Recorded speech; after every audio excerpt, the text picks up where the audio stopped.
I didn't have to raise my voice when I said it. I didn't need to. My parents' faces did all the reacting for me. These were the same people who spent their whole lives mastering the art of talking down to others. Yet suddenly they froze like the air in the living room had dropped to freezing. And all I said was, "I know what you did and I'm done pretending to be your child." But that wasn't the moment everything truly snapped. That moment happened earlier at the engagement party that never actually happened. The emotional hook, the tipping point. I can still remember the exact second my phone buzzed. 1 hour before the event. My engagement dress hanging on the closet door. My fiancé adjusting his tie, humming under his breath, nervous but excited. Then the text from my mother, "Cancel the party. Venue's too expensive. We'll reschedule." No apology. No explanation. Just an order. My fiancé froze. I could feel him watching me, waiting for me to crumble. But I didn't. I simply said, "All right," and sat down on the edge of the bed. My heartbeat calm and steady like I'd shut something off inside. Even then, I knew she was lying. I just didn't know how deep the betrayal went. The backstory, the foundation. For a long time, I honestly believed my parents loved me not for status, not for how I made them look, but for me. I remembered my mother braiding my hair before school, gentle and patient. My father telling me I'd make the family proud someday. But then I grew up. I built a life, opinions, a career, and found a partner I chose myself. And just like that, their affection snapped back like a rubber band stretched afar. I guess they preferred me small, easy to shape, easy to control. Then came the discovery of the truth. Quiet, sharp.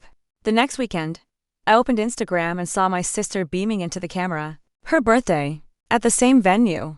With the same decorations I had chosen. The same champagne package. Everything I had spent months planning copied. They didn't even bother changing the menu. My parents posed in nearly every photo, smiling like they owned the place. My sister's caption read, "Nothing but the best for me." My stomach dropped. But my expression didn't move. My fiancé looked crushed for me. I remember touching his hand, calming him. Inside, though, something shifted. A gear turned, slow and deliberate. My mindset changed. I didn't confront anyone right away. Anger shouts. Revenge is quiet. I chose quiet.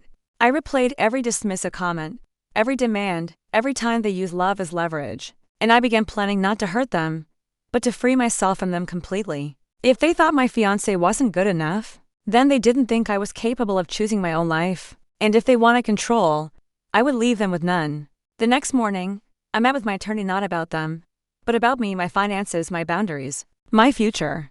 I removed them from every emergency contact list, filed paperwork, shifted accounts, locked the doors of my life with keys they no longer had. Then I planned the confrontation. Nothing dramatic, nothing public, just final execution time. Step 1, I invited them over. My home, not theirs. Neutral ground. Know my ground. Step 2, I let them talk first. They loved the sound of their own voices. My mother scoffed before she even sat down. "You embarrassed us canceling like that. And honestly, your fiancé?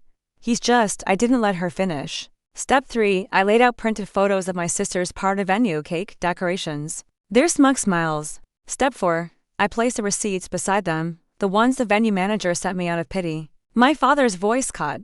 My mother's face went pale.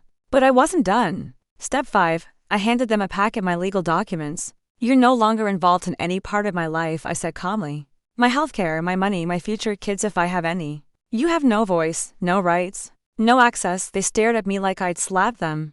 But all I felt was clarity. The climax. The confrontation.